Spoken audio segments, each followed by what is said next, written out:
એક વારના સમયે મહારાજ પરીક્ષિત માથા ઉપર મુગટ પહેરી અને શિકાર કરવા માટે ગયા. વિચાર આવે ભાઈ બહેનો કે શિકાર કરવા માટે ગયા, રોજ સોનાનું જ મુગટ પહેરતા હતા, પણ આજે અધર્મીનો મુગટ, જરાસંધનો મુગટ પહેરીને માથા ઉપર ધારણ કરી અને શિકાર કરવા માટે ગયા. શિકાર તો ન મળ્યો, પરંતુ મહારાજ શૃંગીના આશ્રમની અંદર ગયા છે. અને ત્યારે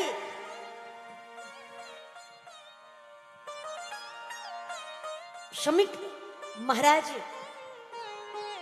સમાધિમાં બેઠા છે. બાજુમાં કાં તો સાપ મરેલો પડ્યો હતો ને કાં તો આણે માર્યો. સાપ લઈ અને શમિક ઋષિના ગળામાં પહેરાવી દીધો. હવે આને ગુસ્સો આને એટલે હતો, ભૂખ હતી, તરસ હતી. ગુસ્સામાં ને ગુસ્સામાં બીજાના ઉપર ઘણી વખત આપણે ગુસ્સો ઉતારતા હોય, આવું કર્યું છે. ઋષિના ગળામાં સાપ પહેરાવી દીધો. આ બાજુ અહીંયા બોલે મારું કોઈ માન નથી, કોઈ સન્માન નથી. ગુસ્સો આવ્યો. પછી તો મહારાજ જતા રહ્યા. પણ શમિકના દીકરા શૃંગીને જ્યારે ખબર પડી કે મારા પિતાના ગળાની અંદર રાજા પરીક્ષિતે મરેલો સાપ નાખ્યો છે, અને ત્યારે એમણે શ્રાપ આપ્યો છે, આજથી ઠીક 7મા દિવસે જેણે મારા પિતાના ગળાની અંદર સર્પ નાખ્યો છે ને, એમનું મોત જગતના ઝેરીલા સાપ એટલે કે તક્ષકથી એનું મોત થશે. यदि તક્ષક એને નહીં દસે તો પછી તક્ષકનું મોત થશે. આવો શ્રાપ મળ્યો. ઘણીવાર ગુસ્સો છે ને એ આપણને ક્ષણિક હોય, પણ એનું પરિણામ બહુ મોટું મળતું હોય, એટલે સાવધાન.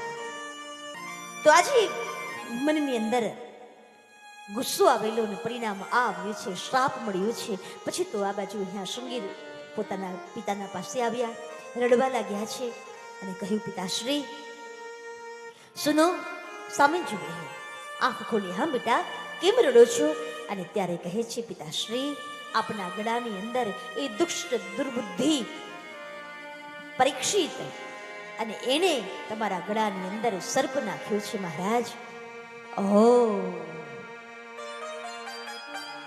ગળામાં સર્પ નાખનારે બોલે હા, પણ મેં એને શ્રાપ આપી દીધો છે, આજથી 7મા દિવસે એનું મૃત્યુ થશે તક્ષકના દંશથી.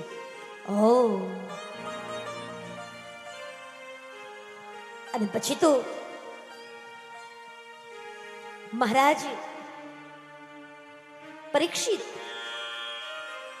ઘરે જતા રહ્યા છે. પણ અહીંયા શમિકે કહ્યું કે બેટા, આપણે સાધુ છીએ, કદાચ કોઈ સંસારી ભૂલ કરે તો એને માફ કરી દેવી જોઈએ. જે રોજ આપણી સ્તુતિ કરતો હતો, પ્રાર્થના કરતો હતો, કદાચ આજે એને આપણું અપમાન કર્યું તો એમાં એના ઉપર આટલો બધો ગુસ્સો ને આવડો મોટો શ્રાપ નહોતો આપવો તારે. ત્યારે કહે, પિતાજી શું કરું? તો બોલે જા જઈને વાકેફ કર. પછી તો સુખદેવજી મહારાજ શૃંગી પરીક્ષિતના પાસે આવ્યા, જઈને વાકેફ કરે છે. મેં તને શ્રાપ આપ્યો છે, આજથી ઠીક 7મા દિવસે તારું મૃત્યુ થશે તક્ષકના દંશથી. તારે જે કરવું હોય તે તું કરી લે. આટલું કહેતા શમિકના પુત્ર શૃંગી તો જતા રહ્યા, પણ પરીક્ષિતે એમના દીકરા જન્મે જઈને ગાદી સુપ્રત કરી અને પોતે જંગલની અંદર ગંગાના કિનારે આવીને બેસી ગયા છે.